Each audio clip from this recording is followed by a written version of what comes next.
How do we program upper lower? What I'm going to do, I'm going to link the upper lower training program below in this video. You can also obviously check that out on the training program course as well. So all the programs are there as well.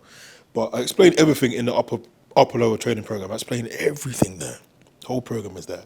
I actually created these training programs 2 years ago. So I think my thoughts have kind of changed a little bit, especially in regards to the volume, because I've been running upper lower for quite a bit now. I did upper lower for a good 16 weeks straight. Prior to upper lower, I was more of a push-pull legs guy, but I definitely saw a lot of progress with upper lower, okay, because the frequency was higher. You know, some weeks you're training your upper body 3 times a week. Some weeks you're training your lower body 3 times a week. It was a lot. It was a lot.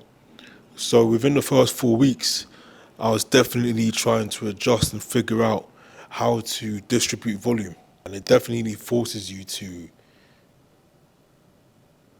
be responsible for managing your recovery.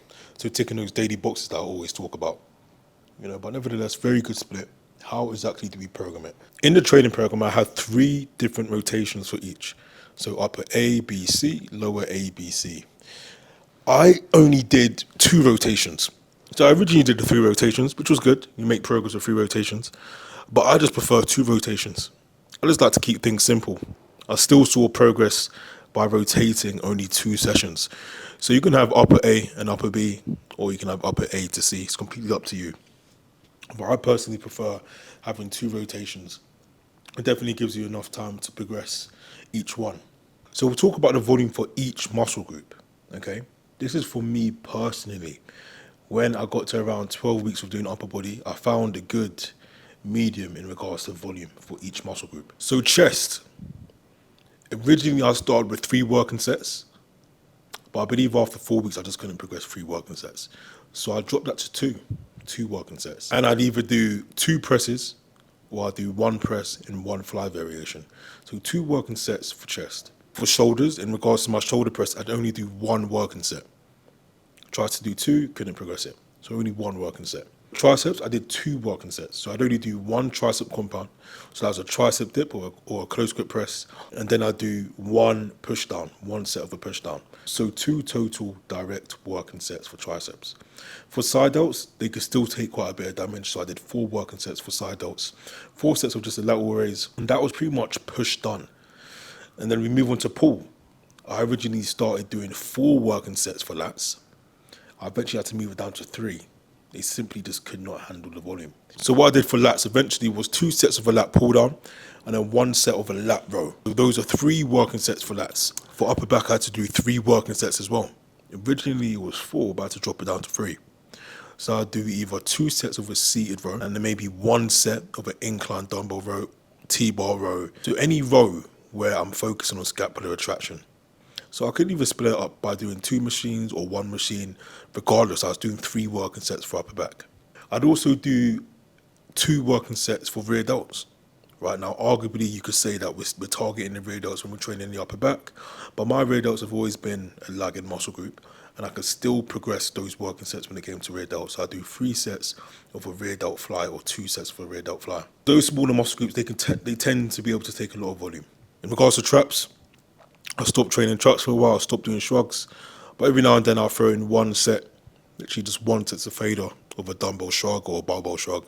If you're trying to bring up your traps, it's fine. You can progress 1 set of a dumbbell shrug, so I would recommend you doing that. In regards to rear delts, you probably don't need to do it. Maybe do 2 working sets of a rear delt fly. It's not gonna fucking fatigue you. Just get it done. And in regards to biceps, I would do biceps before my lower days. I wouldn't pull from the floor on my upper days as well. So usually when it came to pull, I'd do like a deadlift variation. But I actually left my deadlift variations for my lower days. So that's pretty much upper body, right? That's upper body for me. For me, okay, that's how it worked out for me.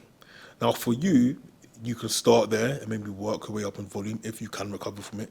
It's all dependent on what you can recover from. A lot of people only do 1 set per muscle group, right? So again, it's up to you. Me personally, I'd only do 1 working set potentially for full body. But for upper body, I think you can definitely handle more than 1 set, right, per muscle group. But we're looking at anywhere between 2 to 4 working sets per muscle group in regards to upper body. So it's down to you to Try it, experiment, see what you can recover from. That's all it is. It's all about being as frequent as possible with your training and doing an appropriate amount of volume to where you can recover from. Okay, and that's always going to be person dependent. And then obviously for the second rotation, the volume doesn't change. I'll literally just change the exercises a little bit, mainly the compound exercises. So the compound exercises might change. Instead of a flat Smith press on upper B, I do like an incline Smith press or incline dumbbell press. When it came to pull, instead of doing bilateral movements like a bilateral pull down, I'll do like a single lat pull down for the second session. Okay, so we're literally just rotating the movement, still targeting the same muscle group. So that was pretty much me in regards to upper body. Progressed the lifts quite well. Very, very fucking hard though. Very hard.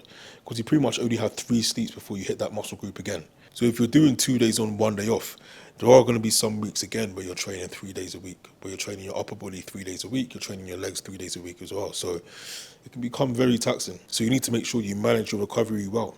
Right? You pretty much only have 3 sleeps before you hit that muscle group again. So you need to be on point. You know, sleep can't be slacking, meals can't be slacking. You need to be on point because you've got to hit those muscle groups again.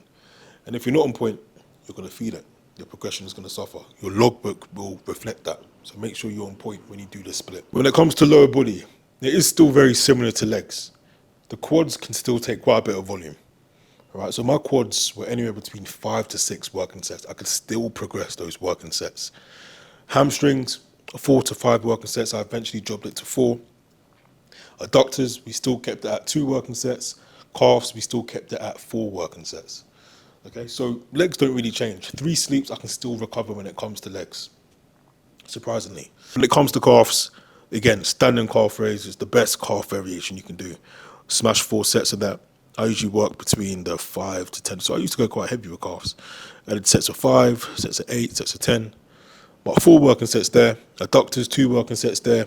That was the rep range I was working in regards to that. I'd still start both sessions with hamstrings. So obviously we don't even talk about calves and adductors, right? Those are muscle groups I need to bring up. That's always going to be a given. I'm always going to start my leg days with those 2 muscle groups. But after those 2 muscle groups, it's always hamstrings. I always finish with quads last because my hamstrings just need to come up.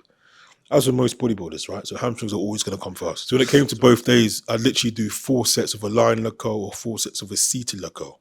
Seated is actually better, but the seated leg curl in Kings, because I got so strong, I was doing the whole stack. The pin couldn't keep me in, right? So the pin where it locks the brace in front of you, locks it in, it would always come out as soon as I started my first rep. So eventually I just fucked off seated leg curl and literally just did lying leg curl for both sessions. So I'd either do 4 sets of a lying leg curl, or I do 2 sets of a lying leg curl with 2 sets of a standing leg curl, regardless I'm getting my 4 working sets in.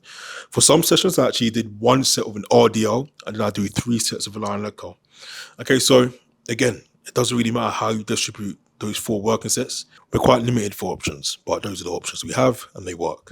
Then when it came to quads, I had 6 working sets. Before, it would be 2 working sets of a leg extension, 2 working sets of a safety bar squat, 2 working sets of a leg press, right? But it just wasn't sustainable for me in regards to my knee health, joint health.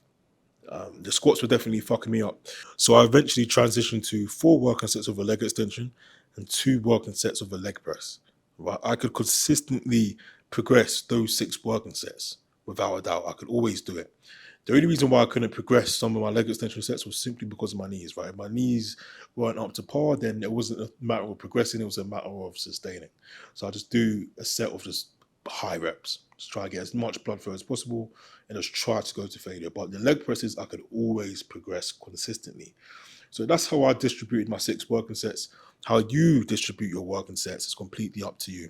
Whether you want to do 4 sets of a squat, 2 sets of a leg extension, 3 sets of a leg extension, 3 sets of a leg press, is completely up to you. But for me, 6 working sets for quads was enough. I could recover within 3 sleeps. For you, you might not be able to. You might only need to do 5 working sets. Maybe you could do more. It's completely up to you. Again, it's all about you understanding how much you can recover from and distributing that volume appropriately. So that's how I program upper lower for me personally. You can try that routine if you want. Try it, see how you feel.